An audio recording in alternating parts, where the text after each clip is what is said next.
All right. So, for this episode, we got a special little fun fact of the day about the Green Revolution. And it's very, I don't know, what is the Green Revolution, you think? Is it like how everyone started painting everything green in life and stuff? No. Actually has nothing to do with the color. It's called green because of the greenhouse. What's in a greenhouse? Gas emissions. Food. Oh. That creates the gas emission. Because you eat the food, you fart, gas gets emitted, gets trapped in the greenhouse, makes more food. Circle of life. So that's what we're going to learn about. Not the greenhouse effect, but how basically everyone just started making a shit ton of food all over the place and kind of treated the world, Earth, as a giant greenhouse. Cool. Because it was also known as the Third Agricultural Revolution, because we revolutionized how we grew food from this ground again for the third time. This was Third time's a charm. the successful Third Reich, if you think about it. Yeah. Alright, who started this? Who were the revolutionaries in the Green Revolution? Who? It was farmers and scientists. Thank you for asking. And what they did was they adopted newer technologies and strategies when producing agricultural foods. And who were they rallying behind? Who was kind of like the... Slaves. No. Oh, I got excited. They were, if anything, they were trying to feed the slaves. Yeah, farmers Those and were slaves. the people that were starving. Yeah, farmers do slave away. But no, the father of the Green Revolution his name's Norman Borlaug. I think that's how you pronounce his name. But he received the Nobel Peace Prize in 1970 for actually saving 1 billion people from starving. No way. Hypothetically, I did the math. What a G. What a G, for sure. G of peace. Peace gangsta. I'm a G and I got a piece. Pretty gangsta. And now, what you're wondering, what are the kind of strategies of how he went about changing the food? And what they did was they used chemical fertilizer, agrochemicals, controlled water supply, and new methods of cultivation, like You almost using said napalm. GMOs. Napalm, yeah, they basically like just did like little, Agent Orange on, but it was Agent Green. It's the Green Revolution. And then they used GMOs, which is not... what do you think GMO stands for? Great moms overcome. Or genetically modified food. Genetically modified organism. This food starts with an F. GMO. Genetically modified organism. GMOs are... GMOs are cool. People can sometimes be GMOs. Like test tube babies. That's technically a genetically modified organism. Facts. So why isn't GMO used as a slur yet? That's the real question. Because tube babies is so much better.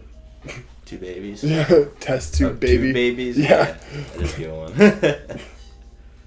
Alright, and then the practices were created to... Basically, why were they doing this? Why did Norman... He wanted all the fame. He also wanted to save people, apparently. But basically, he wanted to supersede the traditional growing methods and replace them with his own new, better, more thought-out ways of doing it. And he had 5 key elements of this revolution. The first one was to use the latest technologies and capital inputs. The second was an adoption of modern, scientific methods for farming. Third was a high yield of a variety of seeds. And then fourth was to use chemical fertilizer. Not water. Fuck natural shit. Man-made, synthesized. Fifth was the consolidation of land holdings. I wanted a lot of land. You need a lot of area to work around with. That was probably the most important. Heck, she is. And then the sixth was the use of mechanical machines. And basically what they practically did was just corporize. Is that a word? Yeah. Corporize the rural community. And made it a systematic thing. Because guess who was the 2 biggest funders of this Green Revolution? Who? The Ford Foundation and Rockefeller Foundation. Nice. Basically the families that created corporate America. They were just doing this again, but with the food. Because they realized, back in the Dust Bowl, they were just kicking out the farmers, buying up their land, and then just, gentrifying it. But then they realized, fuck, we actually need this food. Let's just gentrify food. You know? Yeah. Why fight against them when you can just make them join you? Not you join them, of course. Make them join you. And so that's where this all kind of started. The revolution was in development in Mexico, and then it moved to the Philippines. Oh, also, this revolution didn't really happen in America. It happened all over the world, and then America got like just the best, most refined versions of the revolution to make our food. Like everyone else is getting like wheat and like rice, and America's getting like Pop-Tarts and McDonald's. Yeah, it makes sense. Well, we start in Mexico. That's where they refine how to get the wheat and maize and all that. And then they moved to the Philippines to establish the International Rice and Research Institute. And this is where they create the new strain of rice called IR8. And what's cool about this thing, it specifically needs pesticides and herbicides in order to grow. Like, you can't grow it. IR8. I already ate her ass. I think you make sure to spray some pesticide before. No. That's how you get the nutrients. And after creating IR8, they in 2 decades they increased the yield of rice in the area from 3.7 million tons to 7.7 million tons. Go us. Yeah, that's a lot of rice. Well, clean ass. And then the revolution then moved to India. Indian government kind of hired Norman. He was like, hey, we have a lot of people here. They're all starving, you know. Britain ain't really doing shit. Like, actually, they might be independent at this point. Anyway, we can't really do shit because Britain fucked us over. Help us. Yeah. Feed the castes. So the Indian government, you know, employed them, and they started adopting the wheat practices from Mexico, and then they also started using IR8, and they yielded 10 times more than the traditional, like, rice they would yield before. The monsoons would only yield a tenth of what the Green Revolution did. Kind of cool. And then there was also a Green Revolution in China, but the Chinese didn't really need any help from anyone else. They kind of just did it by themselves. Yeah. They had to. There's a population problem in China as well. There's always been, and there always will be. Problem, you need a solution. No more rice can fix that. And so yeah, it was kind of terms of survival. They just literally did the same methods, but they figured out them themselves. And then the revolution moved across seas again, completing a full circle, going to Brazil. In Brazil, they had a bunch of land that was deemed unfit for farming in like the 1960s. The soil was too acidic, poor in nutrients, you know, too many lemons. But then they thought, wait, what if we just put a shit ton of lime into it? You know, make like a nice little Sprite cocktail in the soil. They put a shit ton of like tons of like so much lime, more lime you'd use to chase down cheap tequila. That's how much lime they put in. And then afterwards, now Brazil, second largest exporter of soybeans. So when life gives you lemony soil, just put more lime into it, wait some time, get soybeans. This is math. PEMDAS. And then there are also numerous attempts to bring the Green Revolution to Africa, but they all failed because of environmental and infrastructural reasons. Basically, everyone's killing each other. Yeah. Or like the ground's too corrupt, or like the people that are trying to mend the ground are too corrupt. Yeah. And the money just keeps disappearing. But in 2021, a randomized controlled trial of subsidies for maize farmers in Mozambique found that the adoption of Green Revolution technologies led to an increase in the yield of maize in the short and long term. So there might be hope still. Now that you've learned all about the Green Revolution, I wonder what I bet you're wondering. I already am wondering, but I know you're wondering about the impacts. How am I supposed to see this if I'm colorblind? It's just a revolution. There's so many of those. True. But you can still taste it at least.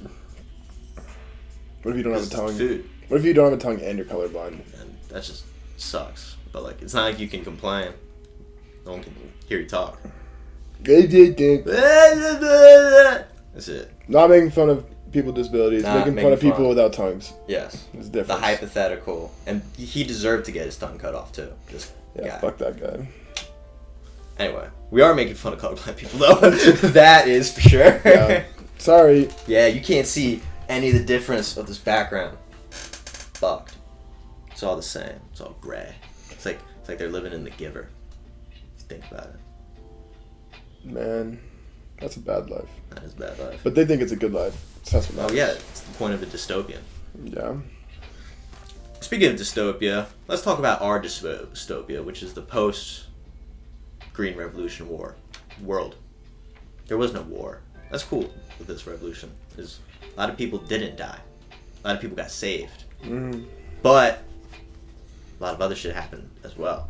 Because the Green Revolution created this monoculture of crops in the soil and stuff and kept on being reused. The nutritional value of the food became less. So they were going for quantity over quality. And because of that, they fought off starvation in a lot of the world. But now 60% of the yearly deaths of children who are under 5 in those developing countries are because of malnutrition. They're only going to save 40%. Checks and balances. Checks and balances.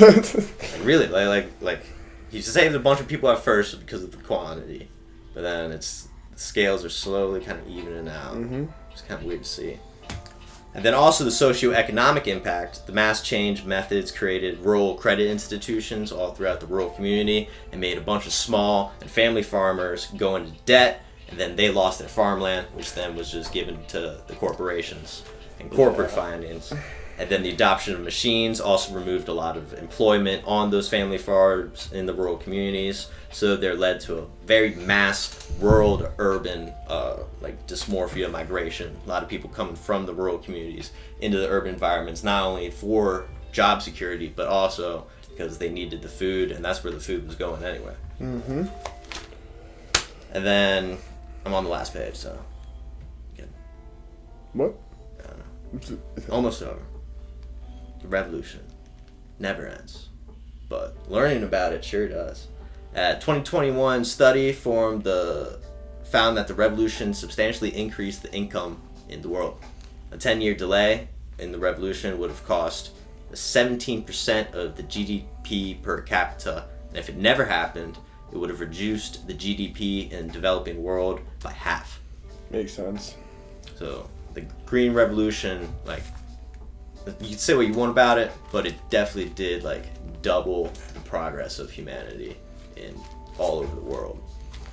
Which has consequences. Which has consequences. Can't feed them They're all. both good and bad. Yes, because you're feeding. Shop at your local produce markets. Yes, or grow your own food. And grow your own food. And then a 2020 study found that the revolution reduced infant mortality by 2.5 to 5.3%. Which is a lot of wiggle room, but I guess that's good. Can wiggle in the womb. Well, those babies are now because they're getting fat. So look at that. There you go. And they're also wiggling out of the womb. That's good for them. And then, but also pesticides that were used in the growing of these foods have caused some adverse effects with some of the consumers. And 1 million people will die a year from pesticide poisoning. So once again, those scales slowly becoming more and more balanced. Wasn't that what life's all about? Just being balanced? Yeah. GMOs kind of fucked that up. True, yeah. GMOs were good. Goddamn test tube babies. GMOs are a good, source of food to help for food scarcity, but we took it to a whole new level, man. Yeah, because we were like, let's just make it a grocery store. Yeah, let's just do it for everything. Instead of just vegetables and omnivore shit. Mm-hmm. It's we're gonna do it to meat. We're gonna do it to kids. And yeah, this is what we pay for playing God. Yep. It's malnutrition. It's a hard job. And McDonald's. It's a hard job to play God. It is. That's why I'd rather be the Observer or the comic. Just make fun of everything that's been made by God. Be the disciple. Just be eat some trees. Too. Yeah. Double life. Anyway. Well, I'm coming down from this Addy, and I'm sporadically losing my mind. So this is done for the fun fact of the day. I think I learned a lot. I think you learned a lot. So clean my room. Look at it. Now So brag clean. and show it off to the world. Awesome.